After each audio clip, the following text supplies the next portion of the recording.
Sebuah video memperlihatkan seorang emak bawa motor, yang melewati jalan penuh dengan kerumunan anak muda mendapatkan sorakan, sontak menjadi viral. Video itu diunggah oleh akun undercover.id di jejaring media sosial Instagram pada Kamis tanggal 14 April tahun 2022. Rekaman video memperlihatkan seorang wanita berpakaian sebab panjang dan kerudung berwarna abu-abu muda.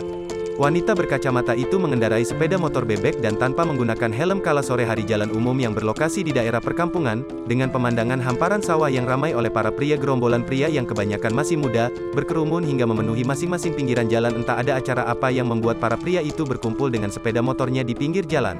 Saat wanita itu berkendara melewati dengan santai jalan yang penuh dengan kerumunan pria, tiba-tiba saja, suara sorakan terdengar bersahut-sahutan. Sorakan itu terdengar berkali-kali, namun tak hanya itu saja, para pria itu tampak mengamati dengan seksama saat wanita itu lewat.